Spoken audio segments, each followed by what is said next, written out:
Hey friends, are you ready? 3, 2, 1. We are from Group 2, Deposito. Halo, perkenalkan nama saya Anita Sari dari kelas A. Halo, perkenalkan nama saya Lea Magviro dari kelas A dengan NIM 5504220002. Halo, perkenalkan nama saya Wahyu Nur Hikmat dari kelas 3A. Halo, perkenalkan nama saya Honsa Zrifa Safira dari kelas B. Sekarang kita akan mempelajari secara singkat mengenai deposito. Deposito sama dengan simpanan masyarakat atau pihak ketiga yang penarikannya dapat dilakukan pada waktu tertentu menurut perjanjian antara pemilik dana dengan bank yang bersangkutan. Penarikan deposito hanya boleh dilakukan pada saat tertentu menurut waktu jatuh temponya. Jika tidak sesuai dengan waktu kesepakatan, maka pemilik dana akan dikenakan penalti. Berbeda dengan tabungan dan giro, yang dananya bisa diambil kapan saja tanpa ada kesepakatan waktu dan tak ada penalti. Perhitungan bunga deposito minimal mengendap 1 bulan. Selain 1 bulan, ada juga yang 3 bulan, 6 bulan, 12 bulan, dan 24 bulan. Jika deposito dibuka pada akhir bulan, maka bunga diperhitungkan pada akhir bulan juga meskipun tanggalnya berbeda. Jika deposito dibuka pada awal bulan, maka bunga diperhitungkan pada awal bulan juga di tanggal yang sama. Contohnya, mendepositokan dana pada tanggal 10, maka bunga deposito akan diterima pada tanggal 10 bulan depan. Penalti secara umum 1. Sekian persen dari bunga sebelum pajak, 2. Sekian persen dari bunga setelah pajak, 3. Sekian persen dari nominal deposito. Jika deposito sudah jatuh tempo, maka ada yang namanya perpanjangan deposito. 1. Perpanjangan otomatis. Deposan yang sudah membuat kesepakatan di awal, sehingga bank tidak perlu menghubungi deposan lagi. 2. Perpanjangan biasa. Saat deposito sudah jatuh tempo, maka bank akan menawarkan kepada deposan apakah akan memperpanjang masa deposito atau tidak. Berikut ini adalah tabel pencatatan perpanjangan deposito. Di bagian keterangan, ada deposito berjangka novia yang lama. Lalu dicatat di sebelah debit sebesar 100 juta rupiah. Kemudian di bagian keterangan lagi, ada deposito berjangka novia yang baru. Itu akan dicatat di sebelah kredit sebesar 100 juta rupiah. Nah, pencatatan ini dilakukan saat si deposan atau novia ini melakukan perpanjangan deposito kepada pihak bank. Nah, untuk membuka deposito bisa menggunakan setoran tunai, cek, biliat giro, transfer masuk, wesel, atau warkat lain yang disepakati oleh bank. Yuk kita lihat bagaimana pencatatan dalam pembukaan deposito itu. Contoh soal. Pada tanggal 31 Juli 2020, Novia membuka deposito berjangka pada Bank Sinar Muda dengan nominal 100 juta rupiah, bunga 8%, dan dalam jangka waktu 3 bulan. Untuk itu, Novia menyerahkan biliat giro atas nama Novia sebesar 30 juta, cek Bank Sinar Muda yang ditarik oleh Malik sebesar 20 juta, transfer masuk dari OVA sebesar 15 juta, dan kurangnya akan dibayar secara tunai. Maka bagaimana pencatatan transaksi ini?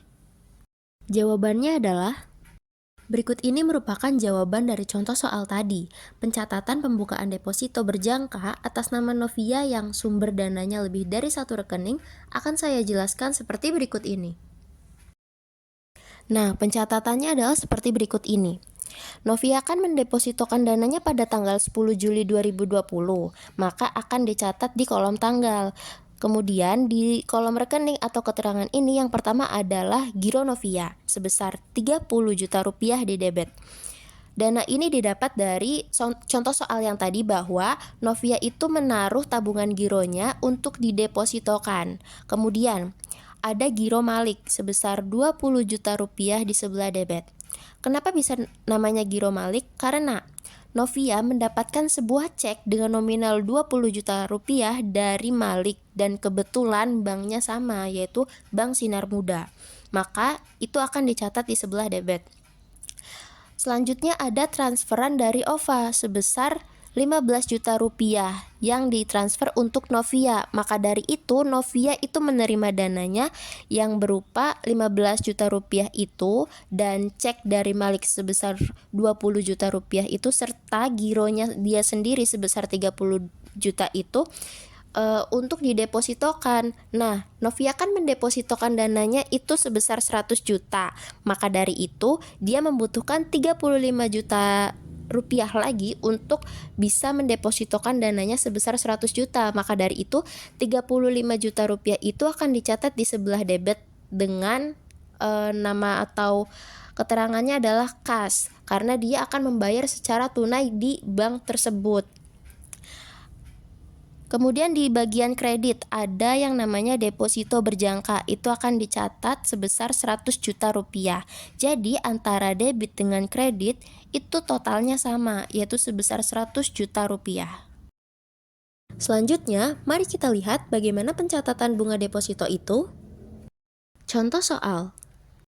Dengan merujuk pada contoh soal sebelumnya, Novia membuka deposito pada tanggal 10 Juli 2020 dengan nominal 100 juta rupiah dalam jangka waktu 3 bulan dan bunga sebesar 8% serta mencairkan bunga depositonya setiap tanggal 13 dengan pajak bunga deposito atau PPh-nya yaitu sebesar 10%. Pencatatannya adalah, perhatikan tabel berikut ini. Di bagian tanggal, ditulis bahwa 10 Agustus 2020 itu keterangannya adalah bunga pertama atau ke-1. Lalu pencatatannya adalah biaya bunga. Untuk menghitung biaya bunga tersebut yaitu 100 juta rupiah atau dana yang didepositokan itu dikali dengan 8% yaitu bunganya dan dikali dengan 1/12. 1 itu adalah 1 bulan dan 12-nya itu adalah jumlah bulan dalam 1 tahun. Maka akan didapat dengan nominal Rp666.667 di sebelah debit. Kemudian di sebelah kredit itu ada bunga deposito yang harus dibayar sebesar Rp666.667.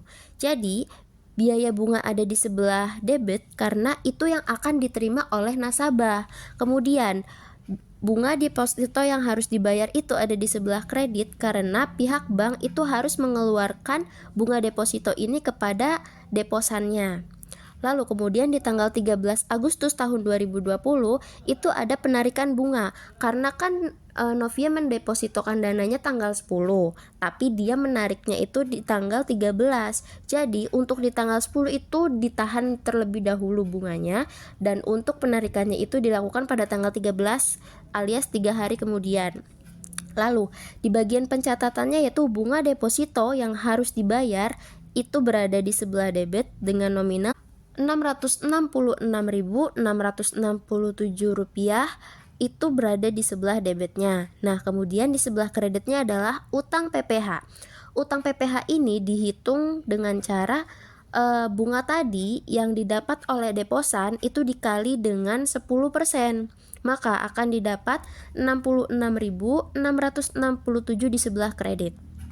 Nah, posisi bunga deposito yang harus dibayarkan tadinya adanya di sebelah kredit, terus sekarang ada di sebelah debit. Karena yang awalnya kan bunganya itu masih ditahan tuh. Jadi si pihak bank ini masih punya tanggung jawab atas deposannya. Itu di tanggal 10. Karena di tanggal 13 itu si deposan udah narik bunganya, maka tanggung jawabnya sudah dibayarkan. Yang tadinya di posisi kredit akan berubah di posisi debit. Kemudian ada utang PPh. Maka utang PPh inilah yang ada di sebelah kredit. Kenapa bisa di sebelah kredit? Karena PPh ini sebagai pemasukan dari deposan untuk bank dan PPh ini akan dibayarkan nantinya oleh bank seperti itu sebesar Rp66.667 ini.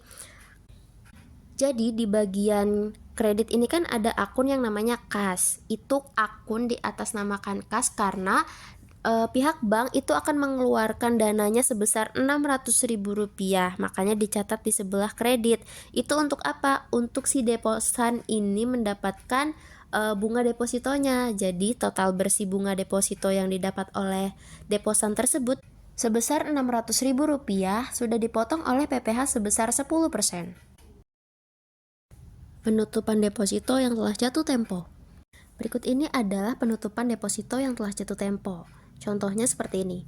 Deposito berjangka Novia di Bank Sinar Muda dibuka pada tanggal 10 Juli 2020, maka jatuh temponya adalah pada tanggal 10 Oktober 2020. Nah, jurnal untuk mencatat bunga deposito pada bulan ketiga adalah seperti di bawah ini. Pada tanggal 10 Oktober 2020, itu keterangannya adalah penarikan bunga ketiga. Lalu, di dalam tabel rekening ini ada biaya bunga. Nah, biaya bunga ini sebesar 100 juta rupiah dikali dengan 8% atau dari bunganya itu dan dikali dengan 1/12 seperti yang sudah saya jelaskan di slide sebelumnya. Perhitungannya sama seperti itu. Nah, untuk nominalnya sendiri akan didapat sebesar Rp666.667 di sebelah debit. Kemudian di sebelah kreditnya itu ada bunga deposito berjangka yang harus dibayar sebesar Rp666.667. Pencatatan dalam jurnal selanjutnya yaitu pada tanggal 10 Oktober 2020 itu di dalam rekening atau keterangannya. Deposito berjangka 3 bulan Novia di sebelah debit itu sebesar 100 juta rupiah. Sedangkan deposito berjangka yang telah jatuh tempo itu berada di sebelah kredit sebesar 100 juta rupiah. Kenapa deposito berjangka yang telah jatuh tempo itu di sebelah kredit? Karena pihak bank itu harus membayarkan 100 juta rupiahnya ini kepada si deposan, karena itu adalah uang milik deposan atau milik Novia ini selama 3 bulan didepositokan di bank tersebut. Oke, karena tadi kan pencatatan jurnalnya di tanggal 10 Oktober ya. Nah, berikut ini adalah pencatatannya pada tanggal 13 Oktober. Jadi kalau jurnal tadi atau sebelumnya itu adalah pencatatan bagi pihak bank karena deposan ini tidak langsung mengambil atau menarik si uang yang ada di depositokannya itu. Harusnya kan jatuh temponya pada tanggal 10 Oktober, tapi dia nggak langsung ngambil, dia akan ngambil di tanggal 13 Oktober, maka dari itu uang atau dananya itu kan ditahan dulu di sana. Nah, pencatatannya itu seperti tadi.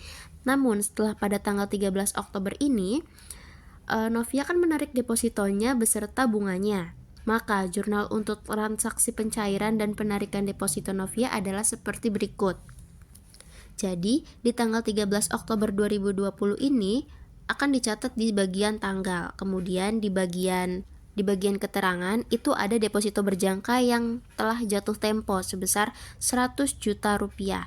Nah, deposito berjangka yang telah jatuh tempo ini kan 100 juta rupiah. Ini adalah harta milik si deposannya, makanya ditulisnya di sebelah debit. Kemudian ada bunga deposito berjangka yang harus dibayar. Bunga yang diterima oleh si deposan ini di bulan ketiga yaitu sebesar Rp666.667. Nah, itu ada di sebelah debit karena itu adalah hartanya si deposan juga. Terus di bagian kredit itu ada utang PPh sebesar Rp66.667. Utang PPh ini didapat dari si bunga yang diterima oleh deposan dikali dengan 10% karena pajaknya itu adalah pajak PPh-nya ini adalah 10%. Maka didapat dengan nominal Rp66.667. Terus di bagian kredit juga ada kas. Kasnya yaitu sebesar Rp100.600.000. Nah, utang PPh ini ada di sebelah kredit karena itu kan pendapatan bagi si bank. Nah, bukan pendapatan benar-benar pendapatan sih, jadi kayak pajaknya si deposan ini dibayarkan oleh pihak bank. Nah, ini yang Rp66.667 itu. Jadi itu ada di sebelah kredit. Kemudian kas. Kas ini sebesar Rp100.600.000. Itu karena pihak bank harus mengeluarkan dana sebesar Rp100.600.000 ini kepada si pihak deposan. Karena apa? Karena ini adalah uang milik deposan. Seperti itu yang akan ditariknya di waktu jatuh temponya. Penarikan deposito sebelum jatuh tempo. Contoh soalnya adalah seperti berikut ini. Eka memilih deposito berjangka di Bank Sinar Muda sebesar 50 juta rupiah, jangka waktunya adalah 6 bulan, suku bunganya adalah 10%. Deposito dibuka pada tanggal 30 Mei 2020, kemudian diambil kembali pada tanggal 29 Juli 2020. Perhitungan dan pencatatan jurnalnya bila: pertama, penalti dihitung 20% dari bunga sebelum pajak. Lalu yang kedua, penalti dihitung 20% dari bunga setelah pajak. Dan yang ketiga, penalti dihitung 1% dari nominal deposito. Pembahasan poin pertama yaitu penalti dihitung 20% dari bunga sebelum pajak. Pencatatannya adalah seperti berikut ini. Di bagian nomor 1, yaitu keterangannya adalah bunga deposito sebesar 50 juta rupiah dikali dengan 10% itu didapat dari suku bunganya. Lalu 2/12. 2 ini didapat dari, karena kan bulannya kan baru kedua ya, Mei, Juni, Juli. Tapi dia kan harusnya 6 bulan, tapi dia 2 bulan udah diambil, maka dari itu kena penalti. Nah, jika dihitung bunga depositonya ini akan berjumlah Rp833.333. Kemudian di nomor 2 itu ada pajak bunga. Pajak bunga itu adalah 10% dikali dengan hasil bunga yang didapat. Bunganya kan tadi Rp833.333. Nah, dikali dengan 10% dari suku bunga itu. Jadi, pajak bunga yang dibayarkan itu adalah Rp83.333.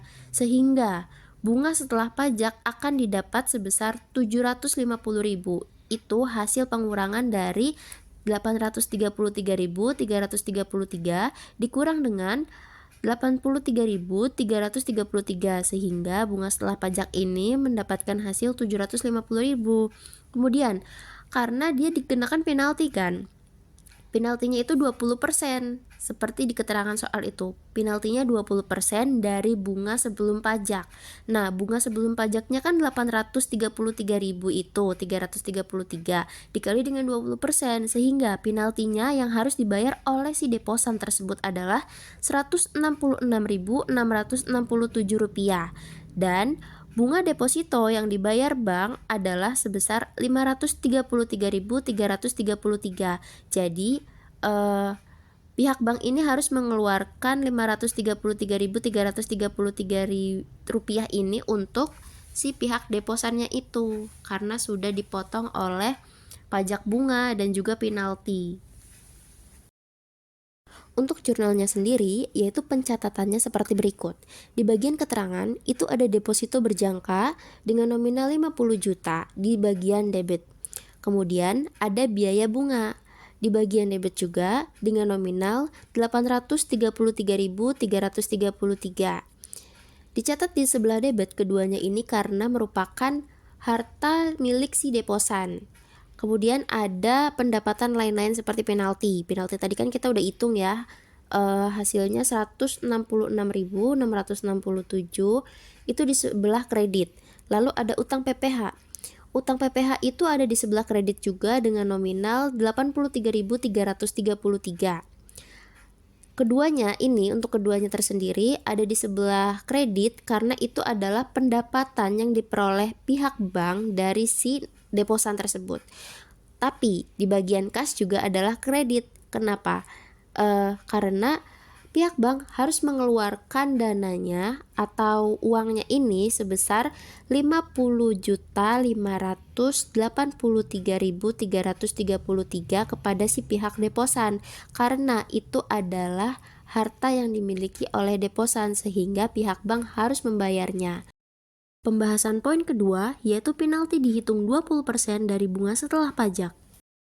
Kalau di poin pertama kan penaltinya dihitung 20% dari bunga sebelum pajak. Nah, kalau yang ini adalah 20% dari bunga setelah pajak.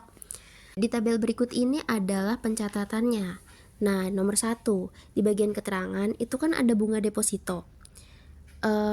Eka kan mendepositokan dananya sebesar 50 juta. Nah, dikali dengan bunga, yaitu sebesar 10%.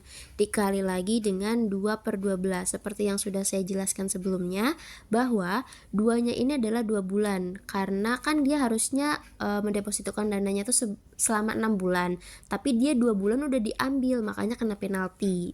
Nah, 2 itu dibagi dengan 1 tahun kan ada 12 bulan. Jadi untuk bunga depositonya sendiri akan didapat sebesar 833.333. Kemudian di nomor 2 ada pajak bunga.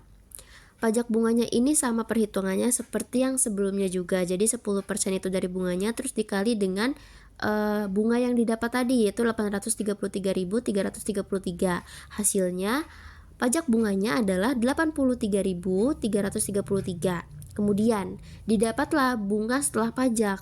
Bunga setelah pajak ini adalah Rp750.000. Itu hasil pengurangan dari 833.333 dikurang dengan 83.333 dan menghasilkan bunga setelah pajak sebesar Rp750.000. Kemudian penaltinya ini yang membedakan. Penaltinya kan di situ ketentuannya bahwa 20% dari bunga setelah pajak. Kalau tadi kan sebelum pajak itu 833.333. Nah, kalau yang ini itu bunga setelah pajak. Bunga setelah pajaknya itu adalah 750.000. Maka dari itu penaltinya adalah 20% dikali dengan 750.000. Hasilnya adalah 150.000 yang harus dibayarkan oleh nasabah sebagai penalti. Kemudian yang terakhir ada bunga deposito yang dibayar bank. Jadi bank akan mengeluarkan dananya sebesar Rp600.000 sebagai bunga bersih yang akan diberikan kepada deposan. Dan untuk jurnalnya sendiri akan dicatat seperti tabel di bawah ini. Nah, di bagian keterangan itu ada deposito berjangka dan juga biaya bunga. Untuk deposito berjangka sendiri yaitu nominalnya adalah 50 juta di sebelah debit. Kemudian untuk biaya bunganya adalah 750.000 di sebelah debit. Keduanya ini seperti yang sudah saya jelaskan bahwa berada di sebelah debit karena ini adalah harta dari si deposan. Lalu di bagian kredit itu ada pendapatan lain-lain seperti penalti. Itu sebesar 150.000. Lalu ada utang PPh. Utang PPh ini sebesar 83.333. Nah, keduanya itu didapat karena ini adalah pendapatan bagi si bank, maka akan dicatat di bagian kredit. Lalu di bagian kas juga dicatat di sebelah kredit karena pihak bank harus membayarkan dananya itu kepada nasabah atau deposannya ini sebesar Rp50.516.667. Poin yang ketiga yaitu penalti dihitung 1% dari nominal deposito. Sebenarnya cara perhitungan dan pencatatannya itu sama, yang membedakan hanyalah di bagian penalti saja. Baik, di keterangan nomor 1 itu ada bunga deposito 50 juta dikali dengan 10% dikali dengan 2/12, yaitu akan mendapatkan nominal sebesar 833.333. Lalu ada pajak bunga. Jadi bunga tadi yang didapat dikali dengan 10% yaitu mendapat pajak sebesar 83.333. Hasilnya adalah 750.000 sebagai bunga setelah pajak. Nih, yang membedakan hanyalah penalti. Penaltinya yaitu 1%. Nih, 1% dari nominal deposito. Nominal depositonya kan 50 juta. Jadi 1% ini dikali dengan 50 juta dan akan mendapatkan nominal sebesar Rp500.000. Lalu di bagian nomor 5 itu bunga deposito yang dibayar bank adalah sebesar Rp250.000. Nominal ini didapat dari 750.000 tadi yang bunga setelah pajak dikurang dengan penalti. Penaltinya kan 500.000. Jadi si pihak deposan ini hanya mendapatkan 250.000. Dan untuk jurnalnya sendiri juga sistem pencatatannya sama. Jadi di bagian keterangan itu ada deposito berjangka sebesar 50 juta di bagian debit, Lalu ada biaya bunga sebesar 833.333 di bagian debit juga. Kemudian di bagian kredit itu ada pendapatan lain-lain seperti penalti, yaitu sebesar Rp500.000 di bagian kredit. Lalu ada utang PPh juga sebesar 83.333. Nah, kasnya ini yang harus dibayarkan oleh pihak bank kepada deposan yaitu sebesar Rp50.250.000. Mohon maaf ya jika ada salah kata maupun pengucapan selama pembahasan. Goodbye, see you and thank you.